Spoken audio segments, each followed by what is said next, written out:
Hello students, Shamim sir YouTube চ্যানেলে তোমাদের স্বাগত। এই ভিডিও ক্লাসটিতে আমি তোমাদের দশম শ্রেণী ইতিহাস প্রথম অধ্যায়, যে অধ্যায়টির নাম ইতিহাসের ধারণা, এই অধ্যায় থেকে যে গুরুত্বপূর্ণ এসএকিউ প্রশ্ন উত্তরগুলি পড়তে হবে, হ্যাঁ খুবই গুরুত্বপূর্ণ সেই প্রশ্ন উত্তরগুলি তোমাদের সঙ্গে শেয়ার করছি। এই প্রথম অধ্যায় অর্থাৎ ইতিহাসের ধারণা অধ্যায় থেকে প্রথম কোশ্চেন পড়বে, দি অ্যানালস পত্রিকাটি কবে প্রকাশিত হয়? উত্তর হবে 1929 খ্রিস্টাব্দে। পরের প্রশ্ন, পৃথিবীর প্রাচীন খেলার নাম কি? উত্তর হবে মানা কালা। ওকে, আচ্ছা পরের প্রশ্ন দেখো, 1911 খ্রিস্টাব্দে আইএফএ শিল্ড জয়ী মোহনবাগান ক্লাবের অধিনায়ক কে ছিলেন? উত্তর হবে শিবদাস ভাদুড়ী। পরের প্রশ্ন, বাংলায় ইস্ট বেঙ্গল ক্লাব কবে প্রতিষ্ঠিত হয়? উত্তর হচ্ছে 1920 খ্রিস্টাব্দে। মনে রাখবে, এটা কিন্তু ক্লাস 10 হিস্ট্রি অর্থাৎ দশম শ্রেণী ইতিহাসের প্রথম অধ্যায় থেকে শর্ট প্রশ্ন। ওকে, পরের প্রশ্ন দেখো, হকির জাদুকর কাকে বলা হয়? উত্তর হবে ধ্যানচাঁদকে। পরের প্রশ্ন, গোবর গুহ, মানে আমরা জানি এই গোবর গুহের ভালো নাম হচ্ছে যতীন্দ্রচরণ গুহ, তো এই গোবর গুহ বলতে পারে বা যতীন্দ্রচরণ বলতে পারে, এর কোন খেলার সঙ্গে যুক্ত ছিলেন? উত্তর হবে কুস্তি বা মল্লযুদ্ধ। পরের প্রশ্ন, প্রথম কে স্পঞ্জ রসগোল্লা তৈরি করেন? উত্তর হবে নবীনচন্দ্র দাস। পরের প্রশ্ন, রসগোল্লা বাংলার জগৎ মাতানো আবিষ্কার গ্রন্থটি কে রচনা করেন? উত্তর হবে হরিপদ ভৌমিক। দেখো, এই প্রথম অধ্যায় থেকে আমি যা প্রশ্ন উত্তরগুলো দেখাচ্ছি, এর মধ্যেই তোমরা ফার্স্ট ইউনিট টেস্ট, তোমরা টেস্ট এবং মাধ্যমিকে কমন পেয়ে যাবে প্রথম অধ্যায় থেকে। ওকে, পরের প্রশ্ন, আমিষ ও নিরামিষ আহার বইটি কে লিখেছিলেন? উত্তর হবে প্রজ্ঞা সুন্দরী দেবী। পরের প্রশ্ন, বাংলার মাটি বাংলার জল গানটি রচয়িতাকে? উত্তর হবে রবীন্দ্রনাথ ঠাকুর। পরের প্রশ্ন, টপ্পা গানকে কে বাংলায় জনপ্রিয় করেছিলেন? উত্তর হবে রামনিধি গুপ্ত। পরের প্রশ্ন, প্রথম বাংলা নির্বাক চলচ্চিত্রের নাম কি? উত্তর হবে বেলমমঙ্গল। পরের প্রশ্ন, প্রথম বাংলা সবাক চলচ্চিত্রের নাম কি? উত্তর হবে জামাই ষষ্ঠী। পরের প্রশ্ন, সত্যজিৎ রায়ের প্রথম চলচ্চিত্র কোনটি?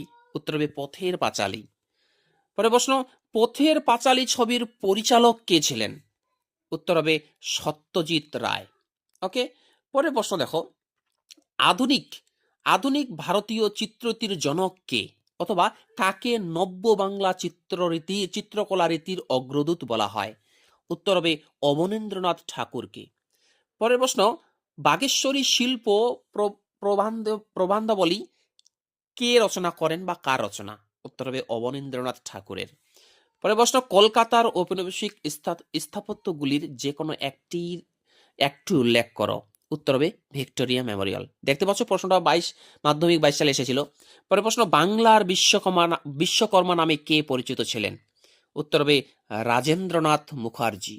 পরের প্রশ্ন, ভারতের সামরিক ইতিহাসের উপর কে পূর্ণাঙ্গ গ্রন্থ লিখেছেন? উত্তর হবে যদুনাথ সরকার। পরের প্রশ্ন, চিপকো আন্দোলনে নেতৃত্ব দেন কে?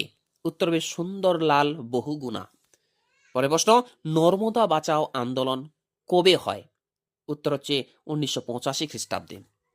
পরের প্রশ্ন, নর্মদা বাঁচাও আন্দোলন ভারতবর্ষের কোন অংশে সংগঠিত হয়? উত্তর হবে ভারতবর্ষের দাক্ষিণাত্যে।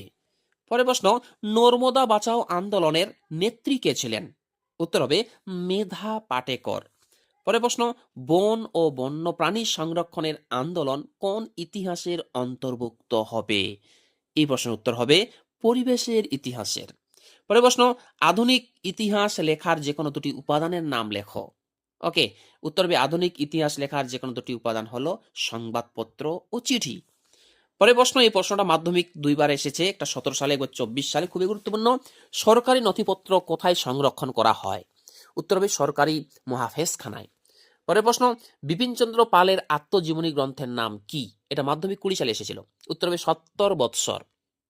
পরের প্রশ্ন, বিপিনচন্দ্র পাল কার অনুরোধে 70 বৎসর আত্মজীবনীটি লিখেছিলেন? এই প্রশ্নের উত্তর হবে রামানন্দ চট্টোপাধ্যায়। পরের প্রশ্ন, রবীন্দ্রনাথ ঠাকুরের লেখা স্মৃতিকথা কোনটি এবং এটি কবে প্রকাশিত হয়? রবীন্দ্রনাথ ঠাকুরের লেখা স্মৃতিকথার নাম হচ্ছে জীবন স্মৃতি, এবং এই জীবন স্মৃতি প্রকাশিত হয় 1319 বঙ্গাব্দে। পরের প্রশ্ন, জীবন স্মৃতি গ্রন্থের ছবিগুলি কে এঁকেছিলেন? উত্তর হবে গগনেন্দ্রনাথ ঠাকুর। পরের প্রশ্ন, সরলা দেবী চৌধুরানীর আত্মজীবনী গ্রন্থের নাম কি? উত্তর হচ্ছে জীবনের ঝরাপাতা। পরের প্রশ্ন, জীবনের ঝরাপাতা কোন সাময়িক পত্রে প্রথম ধারাবাহিকভাবে প্রকাশিত হয়েছিল? উত্তর হবে দেশ পত্রিকায়। পরের প্রশ্ন, লক্ষ্মীর ভান্ডার কে গড়ে তোলেন? উত্তর হচ্ছে সরলা দেবী চৌধুরানী। পরের প্রশ্ন, একাত্তরের ডায়েরি বইটি কে লিখেছেন?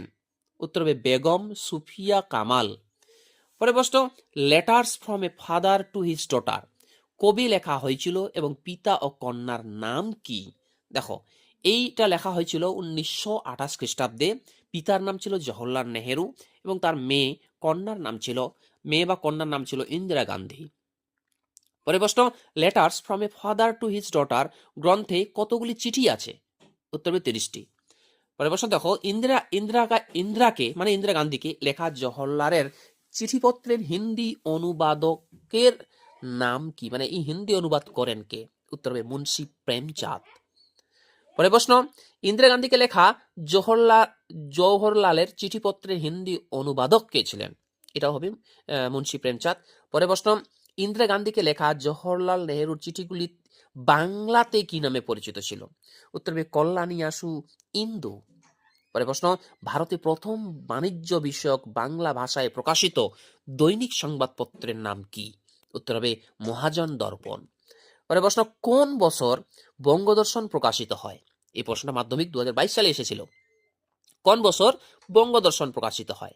উত্তর হবে 1872 খ্রিস্টাব্দে। পরের প্রশ্ন, বঙ্গদর্শন সাময়িক পত্র কে প্রবর্তন করেন? উত্তর হবে বঙ্কিমচন্দ্র চট্টোপাধ্যায়। পরের প্রশ্ন, বঙ্গদর্শন পত্রিকার সম্পাদক কে ছিলেন? উত্তর হবে বঙ্কিমচন্দ্র চট্টোপাধ্যায়। পরের প্রশ্ন, বঙ্গদর্শন পত্রিকাটি কার দ্বারা পুনঃ প্রকাশিত হয়েছিল? উত্তর হবে সঞ্জীব চন্দ্র চট্টোপাধ্যায়। পরের প্রশ্ন, সম্প্রকাশ পত্রিকা কবে প্রকাশিত হয়? উত্তর হবে 1858 খ্রিস্টাব্দের 15 নভেম্বর। পরের প্রশ্ন, মাধ্যমিকে 20 সালে এসেছিল এবং 17 সালে এসেছিল। সম্প্রকাশ পত্রিকার সম্পাদক কে ছিলেন? উত্তর হবে দ্বারকানাথ বিদ্যাভূষণ। পরের প্রশ্ন, কার অনুপ্রেরণায় দ্বারকানাথ বিদ্যাভূষণ সম্প্রকাশ পত্রিকার সম্পাদনা করেছিলেন? উত্তর হবে ঈশ্বরচন্দ্র বিদ্যাসাগরের। যদি ভিডিও ক্লাসটি ভালো লাগে ভিডিও একটি লাইক করো এবং তোমরা যারা চ্যানেল নতুন এরকম অধ্যায়ভিত্তিক প্রশ্ন উত্তর সাজেশন পাওয়ার জন্য আমার চ্যানেলটি সাবস্ক্রাইব করো এবং পাশের বেল আইকনটি প্রেস করে অল বোতামটি ক্লিক করে দাও পরবর্তী ভিডিও নোটিফিকেশন পাওয়ার জন্য। এটা কিন্তু এই প্রথম অধ্যায়ের এসএকিউ প্রশ্ন উত্তর। এর আগের ভিডিও ক্লাসটিতেই আমি তোমাদের এই প্রথম অধ্যায়ের এরকম ডিজিটাল টাইপিং নোটস আকারে আমি তোমাদের এই অধ্যায় থেকে গুরুত্বপূর্ণ এমসিকিউ প্রশ্ন উত্তরগুলি দেখিয়েছিলাম। ওকে, সেই ভিডিও ক্লাসটি যদি না দেখে থাকো এই ভিডিও ডেসক্রিপশনে আমি লিঙ্ক দিয়ে রাখবো, সেখান থেকে তোমরা অবশ্যই সেই ভিডিও ক্লাসটি দেখে নেবে।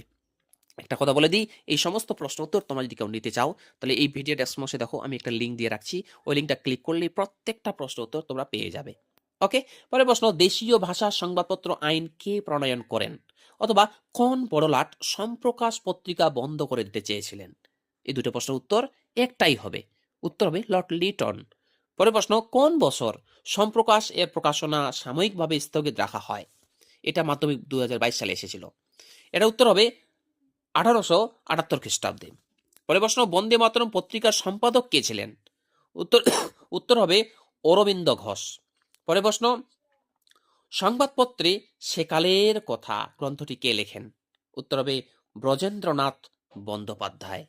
এই হয়ে গেল এই অধ্যায়ের গুরুত্বপূর্ণ এসএকিউ প্রশ্ন উত্তর এবং এই অধ্যায় থেকে যে 2 মার্কের প্রশ্নগুলি পড়তে হবে এবং যে প্রশ্নগুলি সাজেশন অন্তর্ভুক্ত, যে প্রশ্নগুলি বারবার করে বিভিন্ন পরীক্ষায় আসতে দেখা গেছে, বিভিন্ন টার্গেট বা বিভিন্ন প্রশ্ন বিচিত্রে আসতে দেখা গেছে, সেই 2 মার্কের প্রশ্ন প্লাস উত্তর সহ আমি তোমাদের দেখাবো। আর এই পিডিএফটি তোমরা যদি কেউ নিতে চাও বা এই প্রশ্ন উত্তরগুলি কেউ নিতে চাও, এই ভিডিও ডেসক্রিপশনে লিঙ্ক দেওয়া আছে, সেখান থেকে কিন্তু তোমরা অবশ্যই নিয়ে নিতে পারবে। থ্যাঙ্কস ফর ওয়াচিং, দেখা হচ্ছে পরবর্তী ভিডিও ক্লাসটিতে।